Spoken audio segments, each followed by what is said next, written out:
آج صبح اسکول پر دھماکے کے بعد دہشت گردوں نے قصہ خانی بازار میں خودکش حملہ کیا، جس میں پولیس اہلکاروں سمیت 22 افراد جاں بحق اور 42 زخمی ہو گئے۔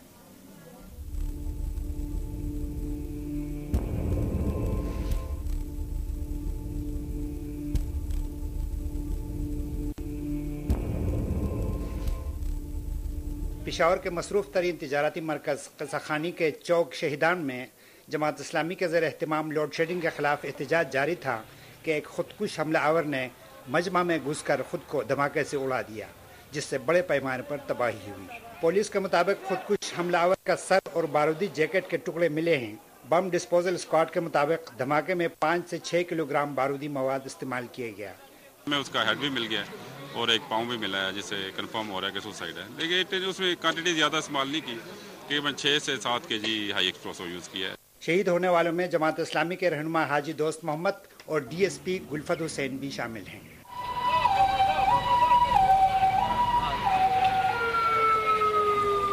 دھماکے کے بعد لیڈی ریڈنگ ہسپتال میں ایمرجنسی نافذ کر دی گئی۔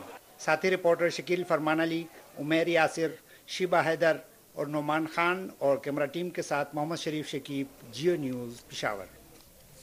قصہ خانی بازار میں دھماکے کے بعد امدادی کارروائیوں کی کیا صورتحال ہے، اس بارے میں جانتے ہیں وہاں موجود جیو نیوز کے نمائندے عمیر یاسر سے۔ عمیر، امدادی کارروائیوں کی کیا صورتحال ہے اور اب تک کی تفتیش میں کیا بات سامنے آئی ہے؟ جی عمیر، آپ کو میری آواز آ رہی ہے؟ ہمارا رابطہ نہیں ہو پا رہا عمیر یاسر سے، ہم کوشش کریں کہ عمیر یاسر سے رابطہ کریں اور آپ کو قصہ خوانی بازار میں اس وقت کیا صورتحال ہے اس سے آپ کو آگاہ کیا جائے۔ آپ اپنے ٹیلی ویژن سکرینز پر دیکھ سکتے ہیں اب سے کچھ دیر پہلے کے مناظر۔ پولیس کی ٹیمز وہاں پر پہنچ چکی ہیں، فورنزک ٹیمز وہاں پر موجود ہیں اور امدادی کارروائیاں جاری ہیں۔ دھماکے کے بعد لیڈی ریڈنگ اسپتال لے کے جایا گیا زخمیوں کو، اور جو ڈیڈ باڈیز تھی ان کو بھی وہیں پر منتقل کیا گیا۔ وہاں پر کیا صورتحال ہے یہ جانتے اپنے نمائندے نعمان خان سے۔ جی نعمان، بتائیے گا اس وقت اسپتال میں کیا صورتحال ہے؟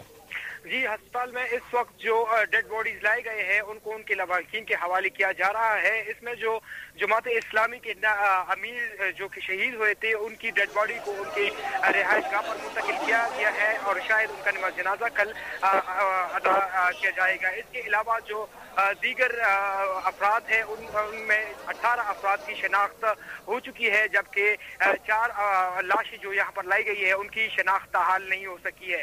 اس کے علاوہ یہاں پر جو چیف ایگزیکٹو انہوں نے 22 افراد کی ہلاکت اور 42 جو ہے زخمیوں کی وہ تصدیق کر دی ہے، جن میں 35 جو زخمی یہاں پر لائے گئے ہیں وہ زیر علاج ہے، جبکہ باقی جو 7 ہے ان کو ہسپتال سے طبی امداد دے کر فارغ کیا گیا ہے، جس میں شبیر احمد جان جو کہ پشاور کی پشاور کے جماعت اسلامی کے امیر ہے ان کو بھی طبی امداد فراہم کرنے کے بعد فارغ کر دیا گیا ہے۔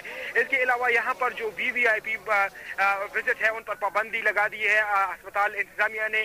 اس واقعے کے بعد جب صوبائی وزیر یہاں پر آئے تھے اور جماعت اسلامی کی کارکنوں نے ان کے ہسپتال جانے سے روک دیا اور ان کو مکے لگائے، جس کے بعد وہ یہاں سے چلے گئے۔ اس کے بعد سکندر شیرپو آئے جو یہاں پر سیکیورٹی تھی، جو پولیس والے تھے وہ ان کے پاس گئے اور ان سے درخواست کی کہ آپ یہاں سے چلے جائیں، کیونکہ جس طرح ہم نے دیکھا کوئٹہ میں اور جو دیگر شہر ہے جہاں ہسپتالوں کو ٹارگٹ کیا گیا تو سیکیورٹی ریزنز کی وجہ سے ان کو ہسپتال میں داخل نہیں ہونے دیا۔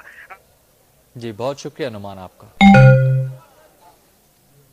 نعمان بتا رہے تھے کہ لیڈی ریڈنگ ہسپتال میں کیا صورتحال ہے، اور اب ایک بار پھر چلیں گے عمیر یاسر کی طرف۔ عمیر سے ہمارا رابطہ بحال ہو گیا ہے، ان سے جانیں گے کہ دھماکے کے مقام پر امدادی کارروائیوں کی اب کیا صورتحال ہے۔ عمیر بتائیے کہ امدادی کارروائیاں کہاں تک پہنچی ہیں اور تفتیش میں اب تک کیا بات سامنے آئی ہے؟ جی پشاور کے قصہ خانی بازار میں دھماکے کے بعد اس وقت وہاں پہ امدادی کارروائیوں کا سلسلہ جاری ہے، اور اس وقت پولیس بھی اور تفتیش کا عمل بھی شروع کر رکھا ہے۔ BDS اسکواڈ یہاں پہ پہنچا ہوا ہے، جو شواہد اکٹھے کر کے اور جو بارودی مواد استعمال ہوا تھا اس کے ذرات اکٹھے کر کے اندازہ لگانے کی کوشش کی جا رہی ہے کہ یہ بارودی مواد کتنا وزنی تھا اور اس دھماکے کی شدت کیا تھی۔ اب تک کی ابتدائی اطلاعات کے مطابق جس وقت جماعت اسلامی کی ریلی اختتام پذیر ہوئی اس وقت تقریباً